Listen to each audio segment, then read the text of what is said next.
Hello, children. Today we're going to meet a little girl and she's going to show us her beautiful country. Are you ready to read with me?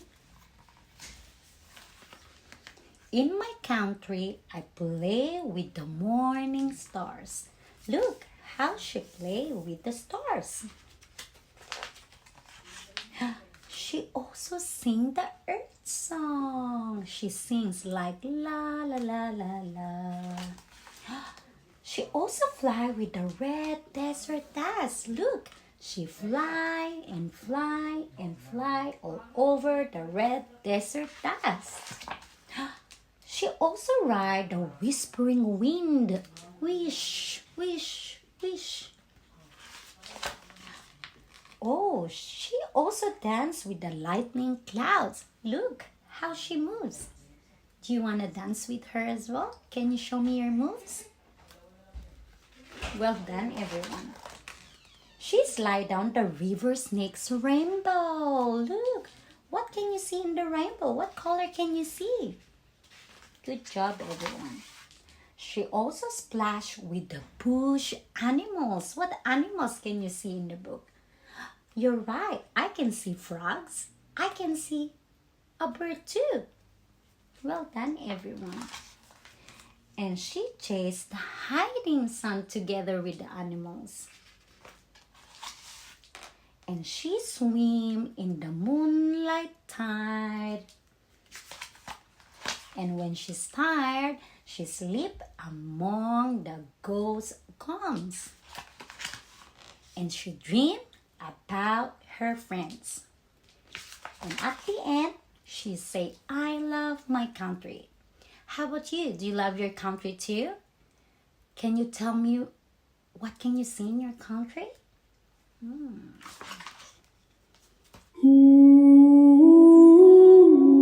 Hello, children. Today we are going to read a special Aboriginal story called The Rainbow Serpent. This story is very important in Aboriginal culture. You know why? Because it's going to tell us how this land was created. Now, let's listen carefully and see what's going to happen in the story. Are you ready?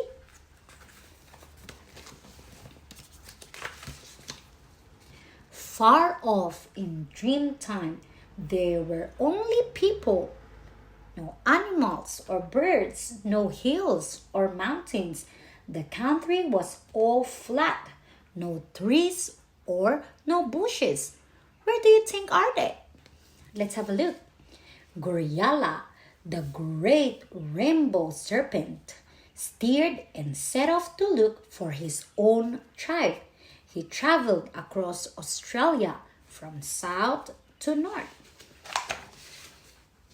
He reached Cape York where he stopped and made a big red mountain called Narrabulgan. Can you remember the color of the mountain? What is it again? You're right, it's red big mountain. He listened on the wind and heard only voices and speaking strange languages. This is not my country. The people here speak a different tongue. I must look further for my own people. So Goryala left.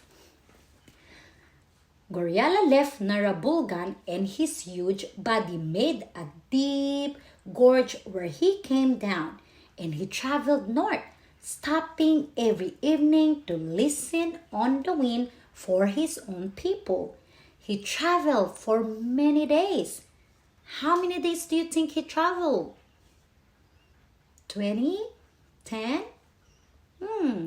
Maybe. Let's see.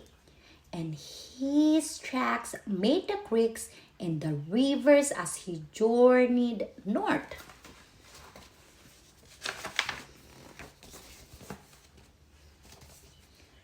Traveling north from Narrabulgan, Goryala made 2 more mountains. One of them called Narradunga. Can you say Narradunga? Great job, everyone. Narradunga was long and made of granite, and the other, which had sharp peaks and 5 caves, was called Gormungan. Can you say Gormungan? Well done, everyone. His next resting place was at Fairview, where he made a lily lagoon, look, called Minalinka. Can you say Minalinka? Good job.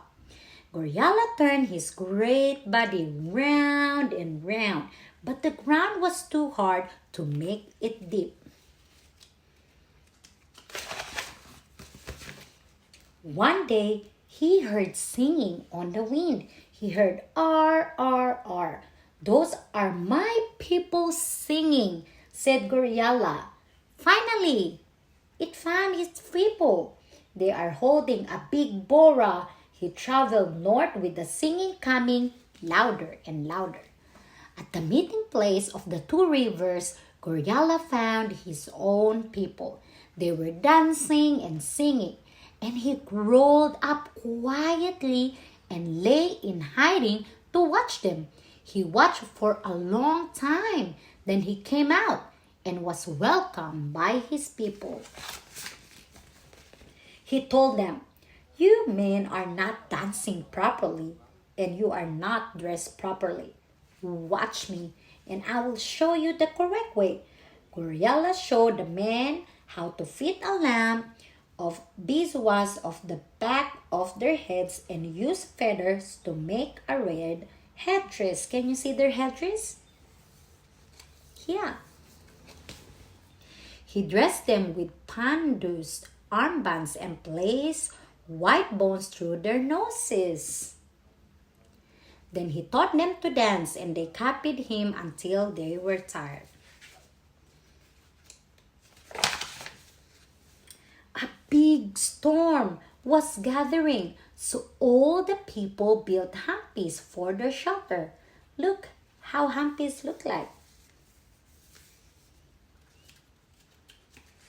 Does it look like a house? Do you think so? Let's have a look. Two young men, the Bilbil or Rainbow Lurikit brothers, came running and looking for shelter. But no one had room. They asked their grandmother, the star woman, but she said, I have too many dogs. I can't help you boys. The Bilbil boys went to Goryala and found him snoring in his humpy. When the boys called out, he yawned and said, "I have no room for you." The rain came heavier, and the boys ran all about the camp looking for shelter, but no one would help them. What do you think they're gonna do?